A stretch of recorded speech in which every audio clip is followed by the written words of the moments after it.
An apple a day keeps doctor away. तो ये ठीक है? हाँ, लेकिन अगर आप एप्पल लेते रहेंगे तो आपको न्यूट्रिशनिस्ट पास भी नहीं आना पड़ेगा। तो इसलिए कभी कभी एप्पल खाएं। अच्छा डॉक्टर साहब, ये जो आपने बताया कि एप्पल खा सकते हैं, लेकिन वो शुगर रिवर्स होगी, तो शुगर वाले भी एप्पल खाएं सुबह? बिल्कुल, शुगर वाले भी एप्पल खाएं, एप्पल का कोई मसला नहीं। शुगर वालों के लिए उन फलों का मसला है जिनका ग्लाइसेमिक इंडेक्स बहुत ज्यादा मसलन जैसे कि हमारे पास आम है, अंगूर है, केला है, चेरी है, पाइनएप्पल, वो ना खाएं।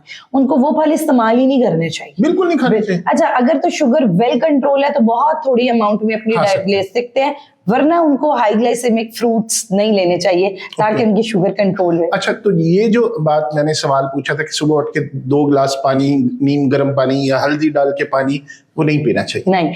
अच्छा, अब आपने एक बड़ा जबरदस्त कॉन्सेप्ट इधर रेज किया, हल्दी वाला पानी। आज दुनिया की जितनी लेटेस्ट रिसर्चेज हो रही हैं वो गोल्डन मिल्क या गोल्डन वाटर पे हो रही हैं, ठीक है। अब क्या होता है कि हमारा जो जिस्म है, इसके अंदर पूरा दिन हम काम करते हैं, बहुत सारे अनहेल्दी खाने खाते हैं, बार बार खाते हैं, खाने का वक्फा ठीक नहीं होता, जिसकी वजह से हमारी बॉडी के अंदर ऑक्सीडेटिव स्ट्रेस और इन्फ्लेमेशन, जिस्म में सोजिश। एक चीज मैं कहती हूँ, जब आपने वजन कम करना है ना, कॉज पे काम करें। आप पहले ये बस इतना जान लें कि आपके जिस्म में सोजिश है, वाटर वेट है या फिर कैलोरिक वेट है।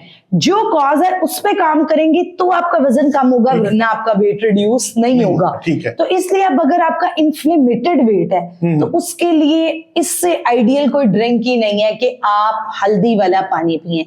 आप क्या करें? अच्छा, अब एक चीज इधर मैं ऐड ऑन करना चाहूंगी, राइट वे क्या है हल्दी वाला दूध या हल्दी वाला पानी बनाने की।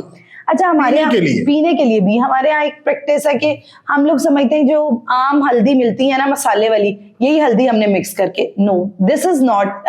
अब ये वाली हल्दी बहुत प्रोसेस्ड है और इसके अंदर और भी मसाले ऐड किए जाते हैं। ठीक है। सही जो आपने गोल्डन मिल्क बनाना है या हल्दी वाला पानी बनाना है, वो जो हमें अक्सर अदरक की तरह सब्जी मंडी से हल्दी मिलती है, उसको आप खुश्क करें, ठीक है, उसको हल्का सा खुश्क करके उसके जिस तरह आप अदरक का कावा बनाते हैं उसके 3-4 स्लाइसेस करें, 1.5 गिलास पानी डालें, पैन के मुंह को ढक दें। उसके बाद जब वो आधा ग्लास रह जाए तो उसके अंदर फिर आप लेमन डाल के, दालचीनी डाल के, फ्लेवर ऐड करके उसको पी सकते हैं। इसी तरह अगर आपने दालचीनी वाला दूध पीना है, जिनको हड्डियों के मसाइल हैं या फिर जिनको पट्टों का खिंचाव और कमजोरी बहुत ज्यादा रहती है, उन्होंने भी यही करना है कि वो 1 गिलास दूध के अंदर हल्दी के 2-3 स्लाइसेस काट के और उसको ढक दें और पकने दें, और फिर वो वाला हल्दी का दूध इस्तेमाल करें। और उससे आप देखेंगे कि वो जिस्म ऐसे ही काम करती है कि जैसे आपको कोई पेन किलर लेनी नहीं पड़ेगी। डॉक्टर साहब बना के दिखाएंगे किसी दिन? बिल्कुल जी, जरूर बना के भी दिखाऊंगे और बल्कि हम पियेंगे भी, ताकि ये जो पॉडकास्ट करने के बाद थकावट हो जाती है ये डॉक्टर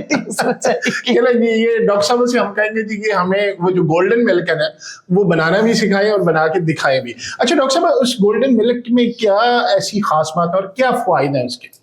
अगर गोल्डन मिल्क के फवायद की बात की जाए, देखिए, एक तो उसके अंदर हल्दी है जो कि एंटी इन्फ्लेमेटरी प्रॉपर्टीज, जिस्म में जितनी भी सोजिश है, वो चाहे ऑर्गन्स की सोजिश है, आंतों की सोजिश है, उसको खत्म करने में हेल्प करेगी। उसके साथ क्या होता है कि 30 साल के बाद क्या होता है कि हमारे घुटनों के अंदर दर्दें, हमारे जिस्म के जॉइंट्स, इनके अंदर गैप्स आने लग जाते हैं, उनमें वो बहुत ज्यादा हेल्पफुल है। और सबसे खवातीन का फेवरेट पॉइंट कि आपकी स्किन पे ग्लो लाने में बड़ा हेल्पफुल है गोल्डन मिल्क। और उसके साथ साथ हड्डियों को ताकत देती है, हमारे जिस्म में जितने भी पट्टे हैं उन पट्टों को रिलैक्स करने में बहुत ज्यादा मदद करता है। नुकसान कोई नहीं है, बस जो ब्लड प्रेशर वाले पेशेंट्स हैं उनको गोल्डन मिल्क बगैर अपने डॉक्टर की हिदायत के नहीं लेना चाहिए। आपने अभी एक लफ्ज बोला था कि जो इन्फ्लेमेटरी वो वेट है, वो क्या होता है? इन्फ्लेमेटरी वेट क्या होता है कि वो वजन जो आपके जिस्म में सिर्फ सोजिश है, आपके जिस्म में चर्बी का समटाइम कॉम्बिनेशन भी होता है कि चर्बी भी होती है और सोजिश भी होती है, लेकिन अक्सर औकात क्या होता है कि जो है सिर्फ सोजिश होती है जिस्म के अंदर। अब क्या होता है, कैसे पता चलेगा कि ये वेट इन्फ्लेमेटरी है? अच्छा, ये हम एक सरप्राइज रखेंगे कि नेक्स्ट आपका जो हमारा पॉडकास्ट होगा उसमें मैं कुछ ऐसे चीजें लेके आऊंगी जिसमें आप बासानी देख सकते हैं कि आपका चर्बी वाला वजन कहाँ पे है आपका, और हर इंसान को पता लग जाएगा कि वो अपनी बॉडी को किस तरह चेक कर सकता है कि उसकी चर्बी है या किस तरह। ओके, जबरदस्त। अच्छा डॉक्टर साहब, ये बताइएगा कि जो यूजुअली ये होता है कि हम ये तो आपने बताना ही है, ये होता है कि हम हर बंदा कॉन्शियस है कि मेरा लाइफस्टाइल ठीक हो, मेरा वेट कम हो और मैं बड़ा स्लिम एंड स्मार्ट लगूं, और उसके बाद मैं चौको चौबंद भी हूँ, लेकिन उसके लिए वो डाइट शुरू कर देता है, उसके लिए वो फास्टिंग करता है। तो सही तरीका क्या है? सिर्फ अगर इससे किसी प्रोसीजर से हटके ये करना है तो सही मेथड क्या है? अच्छा, सबसे पहले इधर एक लफ्ज आपने मेंशन किया, डाइट। हमारे यहाँ ई कॉन्सेप्ट बहुत ज्यादा है। जिस इंसान ने अपना लाइफस्टाइल इंप्रूव करना है, जिस इंसान ने अपना वेट कम करना है, एक लफ्ज जो हम हमेशा कहते हैं, डाइटिंग शुरू कर दे, जो डाइटिंग शुरू कर दे जी।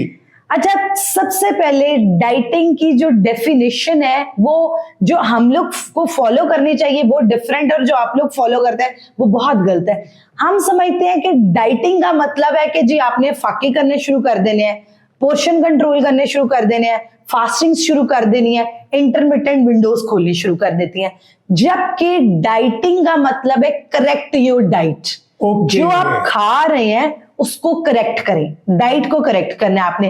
अब करेक्ट डाइट क्या है? पहले भी आप रोटी खाते थे, पहले भी आप चावल खाते थे, पहले भी आप खाने खाते थे, लेकिन उन खानों में अब हमारे पास carbohydrates, proteins, fruits and vegetables, dairy, और हमारे पास ये 5 ऐसे फूड ग्रुप हैं जो हम खाते हैं, लेकिन इनको ही हमने ठीक लेना शुरू कर देना। अब अगर मैं कार्बोहाइड्रेट्स की बात करूं तो हमारे पास 2 तरह के कार्ब्स हैं, रिफाइंड कार्ब्स और कॉम्प्लेक्स कार्ब्स। आपने अपनी जिंदगी से सिर्फ रिफाइंड कार्ब्स को निकालना है। रिफाइंड कार्ब्स हमारे पास आ जाती है हर वो चीज जो सफेद मैदे से बनी है, चाहे वो सफेद आटे से बनी नान है और आप निहारी साथ एंजॉय करते हैं, चाहे आप सफेद आटे से बनी ब्रेड है, खमीरी रोटी है, सफेद आटे से बनी बिस्किट्स है, तो सफेद मैदे से बनी हर चीज। कॉम्प्लेक्स कार्ब्स आपने खानी है अपने वेट को मेंटेन करने के लिए, और वो आपका वेट बढ़ाएंगे नहीं। कॉम्प्लेक्स कार्ब में हमारे पास आ जाता है, आप जौ इस्तेमाल कर सकते हैं, मल्टीग्रेन आटे की रोटी शुरू कर दे, गंदम, हर ब्राउन कार्बोहाइड्रेट्स जिसके अंदर फाइबर मौजूद है, उससे ना आपका मैदा डिस्टर्ब होगा, ना शुगर आपके जिस्म में बढ़ेगी। उसके बाद हमारे पास आ जाते हैं प्रोटीन्स। वो प्रोटीन्स जैसे कि बीफ है जिसमें चर्बी का कंटेंट बहुत ज्यादा है, गलत पका हुआ प्रोटीन वो आपने बंद करना है। जी इधर जी चर्बी में पका हुआ पेशावरी गोश्त खा रहे हैं, इधर वो नहीं खाना चाहिए। नहीं, बिल्कुल नहीं खाना, नहीं वो नहीं खाना चाहिए। हमें चाहिए कि हम नमकीन गोश्त बना लें, लेकिन लीन मीट का, चर्बी हटा के। उसके बाद तीसरी चीज जो हमारे पास आ जाती है, खबरदार दुम्बा खाने वाले होशियार, बिल्कुल इन्हें होशियार होना होगा। उसके बाद तीसरी चीज आ जाती है डेयरी, दूध बंद नहीं करना, हाई फैट दूध बंद करना है। वो जो मलाइयां मार मार के दूध और चाय पीते हैं उसको बंद करना है, दूध इस्तेमाल करते रहना है। मलाई बुरी चीज है? हाँ जी, मलाई बिल्कुल बुरी चीज है। मलाई से मक्खन बनता है, मक्खन से देसी घी बनता है, देसी घी आप कहती हैं खाएं, और मलाई नहीं अच्छा, अब उम्र का तकाजा होता है, ठीक है। अब अगर 25 साल है, उसमें हमारी बॉडी में ग्रोथ और डेवलपमेंट चल रही है, हमारा मेटाबॉलिज्म बन रहा है, उसमें चीजें डेवलप हो रही हैं, उसमें आप डाल लेंगे कोई मसला नहीं, लेकिन 25 के बाद वो फिर अंदर नहीं डलेगा, वो ऑर्गन्स के साइड पे जाके इकट्ठा होगा। और फिर वो बीमारियां कि जी एकदम हार्ट अटैक आ गया है, जिगर के गिर चर्बी हो गई है, गुर्दे के गिर चर्बी हो गई है, ये वाले हाँ जी, ये मसाइल। अच्छा डॉक्टर साहब, कोई ऐसी भी खाना ऐसा भी होता है जो आपकी नींद उड़ा देता है? आप कहते हैं ये खा लिया, अब रात को नींद नहीं आ रही, प्रॉब्लम हो गया, वो कौन कौन से खाने? अच्छा, एक तो ये कि अगर आप बहुत हाई प्रोटीन रात को खाते हैं, बहुत स्पाइसी फूड्स खाते हैं, बहुत सारे ऐसे खाने जो तले में हैं, सफेद मैदे से बने, अक्सर आप पिज्जा बर्गर बहुत ज्यादा खा लेंगे, आप रात पेट पकड़ के, क्योंकि जो उसके अंदर फाइबर नहीं मौजूद वो डाइजेस्ट नहीं हो पाएगा हमारे जिस्म में। उसके अलावा कैफीन वाली बहुत ज्यादा ड्रिंक्स, हाई शुगर वाले डिजर्ट्स, ये तमाम ऐसी चीजें अगर आप ये बहुत ज्यादा रात को लेट नाइट खाएंगे तो अव्वल तो मैं कहती हूँ कि देखें, आप रात को टाइम पे सोएं, सुबह सूरज को उठाएं तो आपकी जिंदगी आसान हो जाएगी। तो रात को आपने कोशिश ये करनी है कि आप 8:30 तक खाना खा लें, और अगर आपको लेट नाइट भूख लग रही है, घर में मेहमान आए, कुछ भी चल रहा है, तो उसमें वो ऑप्शंस नहीं जो आपको डिस्टर्ब ना करें।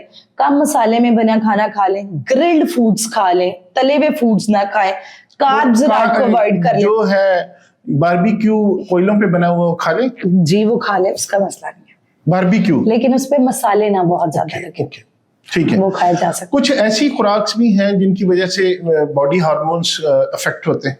बिल्कुल, आजकल हर 8 में से 5 खवातीन ऐसी हैं जो पीसीओएस का शिकार, हार्मोनल, इवन मेल्स में बहुत हार्मोनल प्रॉब्लम्स अब देखी जा रही हैं।